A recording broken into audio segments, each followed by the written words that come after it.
जय गुरु जी, शुक्राना गुरु जी।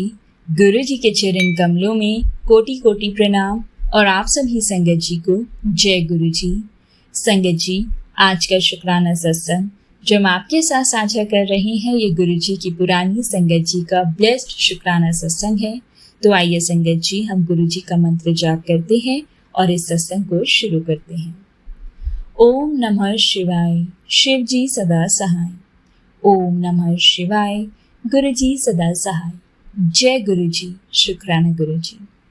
संगत जी, अंकल जी लिखते हैं, गुरु गोविंद दोहु खड़े, काके लागू पाए। गोविंद से गुरु बड़े, जो गोविंद दिखाए। संगत जी, इन पंक्तियों में कबीर जी सोच रहे हैं कि जब गुरु और भगवान दोनों उनके सामने खड़े हों तो उन्हें किसके चरण पहले छूने चाहिए। तब उन्हें ये ज्ञात होता है संगत जी कि गुरु की कृपा के बिना कोई गोविंद यानी भगवान को पा नहीं सकता। हालांकि हमारी स्थिति में तो कोई भ्रम नहीं है, गुरु जी भगवान है, महाशिव है। जय गुरु जी।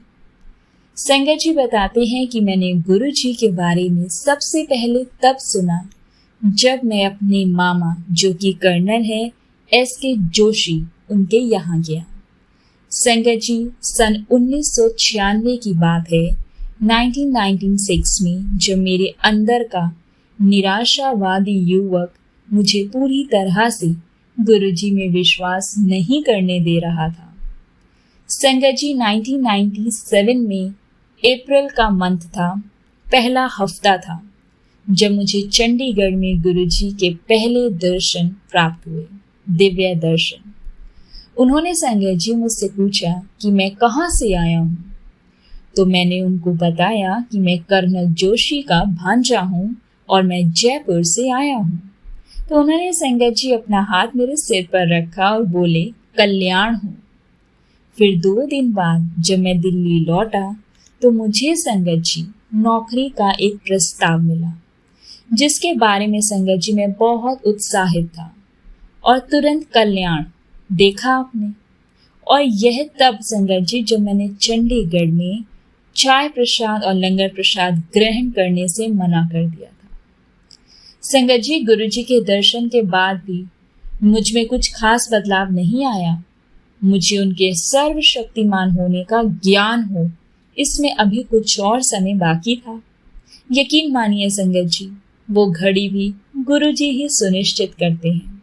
और इसी बीच संगत जी, गुरुजी दिल्ली चले गए। और अंकल जी बताते हैं कि मैं दिल्ली आया करता था, अक्सर आया करता था। पर संगत जी, करीब 2.5 साल तक मैं गुरुजी के दर्शन के लिए नहीं गया। और इसी दौरान संगत जी, मेरी माँ और मेरी बहन पूर्ण रूप से गुरुजी को समर्पित हो चुके थे। परंतु संगत जी, मैं अभी भी पहले जैसा ही था। संगत जी, मेरी माँ और मैं मेरी बहन के लिए एक योग्य रिश्ते की तलाश में थे। पर 2 साल तक संगत जी कुछ नहीं हुआ था। फिर अप्रैल सन 2000 में हमें किसी का फोन आया, जो आगे जाकर संगत जी मेरी बहन के ससुर बने। और उन्होंने हमें ये कहा कि वो ये रिश्ता पक्का करना चाहते हैं। संगत जी, मेरी बहन उस समय दिल्ली में थी और उसने लड़के की तस्वीर गुरुजी को दिखाई। संगत जी, गुरुजी सहजता से बोले, चंगा मुंडा है, यानी कि लड़का अच्छा है। और फिर संगत जी, हमारी सारी चिंताएं मानो एक क्षण में दूर हो गई। गुरुजी के आशीर्वाद से संगत जी, शादी की तारीख जनवरी सन 2001 में तय हुई और आगे की घटनाओं से मेरे दृष्टिकोण में परिवर्तन आया। संगत जी, अंकल जी बताते हैं कि शादी उस स्कूल के मैदान में होनी थी जहां मेरी माँ पढ़ाती थी। केटरर से संगत जी विचार विमर्श करने के बाद हमने वो स्थान निर्धारित कर लिया जहां तंदूर रखा जाएगा और जहां खाना बनाने का सारा काम होगा। संगत जी, शादी से बस 3 दिन पहले स्कूल की डायरेक्टर, जो मेरी माँ से गुरुजी के बारे में सुनने के बाद उनकी अनुयायी हो गई थी, उन्होंने हमें आकर ये बताया कि गुरुजी उनके सपने में आए थे और उन्हें वह स्थान बताकर गए हैं जहाँ पर खाना पकाने की सारी व्यवस्था करनी थी। हालांकि संगत जी मैंने इस पर ज्यादा ध्यान नहीं दिया, लेकिन मेरी माँ ने तुरंत खाना पकाने का स्थान बदल दिया। संगत जी शादी बहुत अच्छे से हो गई और आज भी 6 साल बाद लोग कहते हैं कि उन्होंने कभी किसी शादी पर इससे ज्यादा स्वादिष्ट भोजन नहीं किया है। ये घटनाएं संगत जी इस चीज पर जोर देती हैं, बल्कि इशारा करती है संगत जी कि गुरुजी सर्व विद्यमान है हमारे जीवन के हर एक छोटे से छोटे पहलू में और हर समय में। फिर भी संगत जी मैं तब भी वही था, निराशावादी और भक्तिहीन। संगत जी मेरी बहन की शादी के 15 दिन बाद मुझ में एक बदलाव आया। मैंने संगत जी अपनी मोटरसाइकिल पर ऑफिस से वापस आ रहा था, तो मैंने संगत जी हाईवे पर था और देर रात हो चुकी थी। अचानक से संगत जी एक कुत्ता मेरी मोटरसाइकिल से टकरा गया। मोटरसाइकिल मेरी इतनी तेज स्पीड पर थी कि अगर संगत जी एक छोटा सा कंकड़ भी पहिए के बीच में आ जाता तो बैलेंस बिगड़ जाता। एक बस बिल्कुल मेरे पीछे थी और अगर मैं संतुलन खो बैठता तो वह बस मेरे ऊपर होती और मैं वही खत्म हो जाता। पर संगत जी गुरु जी के आशीर्वाद से मेरा बैलेंस नहीं बिगड़ा और मैं बच गया। ये देखकर तो संगत जी सड़क पर लोग भौचक्के रह गए और मेरा मन किया कि मैं भगवान को धन्यवाद दूं। और घर के रास्ते में एक मंदिर में रुककर संगत जी मैं नतमस्तक हो गया और उसी समय, संगत जी गौर कीजिएगा मेरी बात पर, उसी समय मुझे गुरु जी की विशिष्ट सुगंध आई। जय जय गुरु जी। संगत जी ये पल पहली बार था जब सब तर्क या फिर निराशावाद मुझे छोड़ गया और मैं गुरु जी की मानसिक छवि को नतमस्तक हो गया। संगत जी एक निराशावादी से एक अनुयायी होने का ये परिवर्तन एक क्षण में हो गया। जय जय गुरु जी। संगत जी एक और अनुभव बताऊंगा। संगत जी जल्द ही मेरा तबादला रेवाड़ी यानी कि दिल्ली जयपुर हाईवे पर हो गया और अब मैं गुरु जी के दर्शन के लिए अक्सर आया करता था। और संगत जी अब मेरी माँ को मेरी शादी की चिंता हो रही थी। फिर एक दिन मैं अपनी माँ के साथ अपने मामा के यहाँ था। तब मेरी मामी की ममेरी बहन भी वही थी। शाम को संगत जी हम गुरु जी के दर्शन के लिए गए और लंगर के बाद जब हम गुरु जी के साथ बैठे थे तो मुझे संगत जी गुरु जी ने बुलाया और उनके चरण कमल दबाने को कहा। कुछ मिनट के बाद उन्होंने फिर मेरी ममेरी बहन यानी कि मेरी मामी की जो ममेरी बहन है संगत जी जया, उसको भी कहा। और 10 मिनट के बाद संगत जी वो हमें बोले, शादी कर लो, जोड़ियां स्वर्ग में बनती हैं। मैं इस बात को पूरी तरह मानता हूँ संगत जी। और इस तरह मैं और मेरे मामा सांडू बन गए।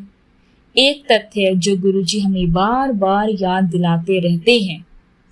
संगत जी मैंने सत्संग में अक्सर ये सुना है कि गुरुजी हमारे सारे विचार जानते हैं, किंतु वास्तव में इससे कहीं ज्यादा है। संगत जी हमारे सारे विचार उन्हीं के हैं और जो हमारे विचार हैं वे उस स्तोत्र के परे कैसे हो सकते हैं। हम कोई भी क्रिया उस क्रिया के स्तोत्र के परे कैसे कर सकते हैं। संगत जी हमारा अस्तित्व पूरे ब्रह्मांड के सार से अलग कैसे हो सकता है। बहुत सरल है, हम हैं क्योंकि वे हैं। हो सकता है संगत जी कि हम ये तथ्य जानते ना हो या स्वीकारते ना हो, किंतु हमारा अस्तित्व उनके साथ एकात्मकता के कारण ही है। वो कुछ लोग जिन्हें उनके दर्शन का सौभाग्य प्राप्त हुआ है या संगत जी जिन्हें गुरु जी अपनी सुगंध का आनंद प्राप्त कराते हैं या जो संगत जी उनका आशीर्वाद अपने जीवन में महसूस करते हैं, वो बहुत भाग्यवान होते हैं। संगत जी मैं अपने जीवन का हर वो पल संजो कर रखता हूँ जब मैं उनकी वह विशिष्ट सुगंध महसूस करने के बाद उनका स्तोत्र ढूंढता हूँ, और फिर संगत जी मुझे ये एहसास होता है कि उनका स्तोत्र तो दिव्य है। मुझे लगता है संगत जी कि जिन चमत्कारों का श्रेय हम गुरु जी को देते हैं, वो चमत्कार इसीलिए कहलाते हैं क्योंकि वो नामुमकिन होते हैं, इम्पॉसिबल होते हैं संगत जी। मैं गुरु जी के प्रति अपनी निष्ठा यही सोचकर बढ़ाता हूँ, क्योंकि संगत जी मैं ये मानता हूँ कि मैं जो कुछ भी कर रहा हूँ और मेरे पास जो कुछ भी है, ये दोनों विचार धर्मद्रोही हैं। वो सब गुरु जी की इच्छा है संगत जी। संगत जी, गुरु जी के आशीर्वाद की पुनर्गणना करना तो एक कभी ना खत्म होने वाला अभ्यास है, क्योंकि संगत जी हमारी स्मृति हमारे जन्म के समय के परे नहीं जा सकती है। मैं यही कहता हूँ कि मुझे गुरु जी का आशीर्वाद प्राप्त हुआ है कि मेरा जन्म इस दुनिया में इन माँ बाप के यहाँ हुआ, मुझे ऐसे मित्र मिले। मैं भाग्यवान हूँ संगत जी कि मेरा ऐसे पालन पोषण हुआ। मैं भाग्यवान हूँ कि मुझे रोग हुआ और फिर मुझे उसका उपचार भी हुआ। मैं भाग्यवान हूँ संगत जी कि मेरे साथ दुर्घटना घटी और मैं ठीक हो गया। मैं भाग्यवान हूँ संगत जी कि मुझे अत्युत्तम बहन और जीजा मिले। मैं भाग्यवान हूँ संगत जी कि मुझे अत्युत्तम पत्नी और प्यारी सी बेटी है। और मैं सचमुच भाग्यवान हूँ संगत जी कि मुझे गुरु जी का आशीर्वाद प्राप्त हुआ। मैं गुरु जी के आगे नतमस्तक हूँ संगत जी कि उन्होंने इस जीवन में मुझे अपने दर्शन का अवसर दिया। और बस यही सोचता हूँ और बस यही चाहता हूँ कि संगत जी उनकी कृपा हम सब पर सदैव बनी रहे। मैं उनसे प्रार्थना करता हूँ संगत जी कि मेरे परिवार को वह अपने चरण कमलों में रखे। जय जय गुरु जी। शुक्राना गुरु जी। बहुत बहुत शुक्राना संगत जी सत्संग को सुनने के लिए। सच में संगत जी गुरु जी वो दिव्य शक्ति है संगत जी, उनका आशीर्वाद, उनकी ब्लेसिंग्स हमारी जिंदगी बदल देती है। संगत जी, हमारा ह्यूमन नेचर ऐसा है, हम हर चीज में हमेशा इफ एंड बट्स ही लगाते हैं। हम तो जब गुरु जी से जुड़ते हैं तो उनसे सिर्फ हम जुड़ नहीं पाते, क्योंकि उनसे जुड़ने से पहले भी हम संगत जी इफ और बट्स में लगे रहते हैं कि क्या ये गुरु है, क्या ये भगवान है। ये जो हमारे अंदर ईगो है, हमारा अहम है, इफ एंड बट्स है, ये हमें संगत जी जीवन में आगे नहीं बढ़ने देता। अगर हमें जीवन में आगे बढ़ना है, कामयाबी की मंजिल पे चढ़ना है, तो संगत जी गुरु जी हमेशा यही कहते हैं कि अपने इफ, अपने बट्स, अपना अहम, ये सब बाहर छोड़ के आया करो। अगर मुझसे जुड़ना है, मेरे से कनेक्शन बनाना है, तो इन सब चीज़ों का त्याग कर दो। और सच में संगत जी, जब हम इन सब बुराइयों को दूर कर देते हैं और अपने आप को हम टोटली सरेंडर कर देते हैं गुरु जी के चरण कमलों में, तो फिर संगत जी उनके आशीर्वाद से हमारी जिंदगी बदल जाती है। एक हमें न्यू लाइफ ब्लेस हो जाती है, जिसमें सिर्फ और सिर्फ गुरु जी का आशीर्वाद, उनके वचन, उनके कहे रास्ते, उनके मार्ग पे हम चलते हैं और फिर संगत जी हमें सिर्फ सब अच्छा ही लगता है। गुरु जी यही कहते हैं, अच्छा करो अच्छा होगा, चंगा सोचो चंगा होगा।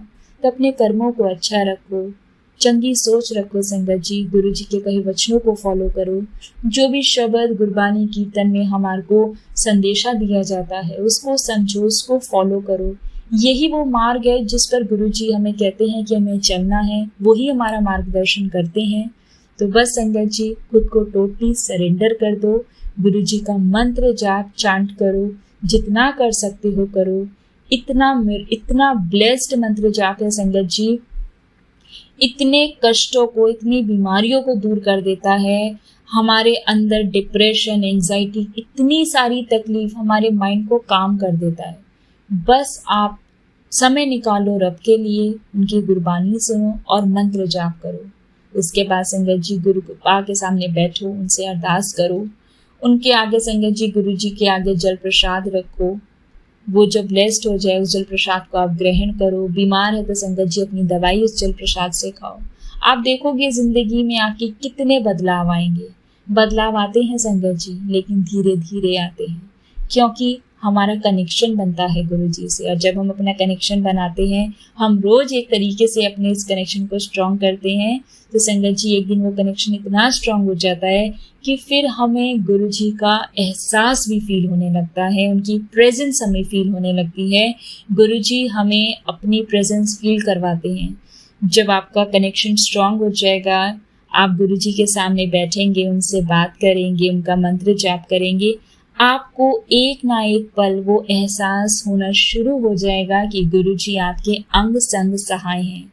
और तब आपका कनेक्शन अपने रब, अपने गुरु जी से स्ट्रॉन्ग हो जाएगा। संगत जी, कनेक्शन बनाने के लिए आपको किसी तीसरे बंदे की आवश्यकता नहीं है। आप अपने मन में सच्चे मन से अपने रब को, अपने गुरु जी को याद करो, उनसे अरदास करो, उनका मंत्र जाप करो, उनके शब्द सुनो, उनकी गुरबानी सुनो, और देखो संगत जी कैसे आपका कनेक्शन बनेगा। इतना स्ट्रॉन्ग, इतना डीप कनेक्शन आपका गुरु जी से बनेगा, वो आपका डायरेक्ट कनेक्शन होगा। इसमें आपको किसी भी थर्ड पर्सन की जरूरत नहीं है। कभी ये मत कहो किसी से कि आप मेरे लिए अरदास करो। क्यों? आपको अपने रब पे विश्वास नहीं है? अगर आपको अपने रब पे विश्वास है तो आप अपने रब से खुद कनेक्शन बनाएं और खुद आप उनसे अरदास करें, क्योंकि आपके जीवन में जो चल रहा है संगत जी, वो अरदास आप करेंगे तो आप अच्छे से अपने रब को बता पाएंगे। कोई तीसरा बंदा नहीं बता पाएगा। और आपके और गुरु जी के बीच में कनेक्शन डायरेक्ट होना चाहिए कि आप अरदास करें तो आपको ब्लेसिंग्स भी डायरेक्ट मिले। तो अपना कनेक्शन स्ट्रॉन्ग रखिए और अपने रब से डायरेक्ट कनेक्शन बनाएं। जय गुरु जी, शुक्राना गुरु जी। संगत जी, सत्संग को हम यहाँ विराम करते हैं। आप सबसे रिक्वेस्ट है, चैनल पर नए हैं तो प्लीज़ चैनल को सब्सक्राइब करें। और अगर आप भी अपना सत्संग शेयर करना चाहते हैं तो आप संगत जी हमें अपना सत्संग लिखकर या फिर रिकॉर्ड कर हमारे व्हाट्सएप नंबर 8755410703 पर हमें भेज सकते हैं। जय गुरु जी, शुक्राना गुरु जी। ओम नमः शिवाय। शिव जी सदा सहाय। ओम नमः शिवाय। गुरु जी सदा सहाय। जय गुरु जी।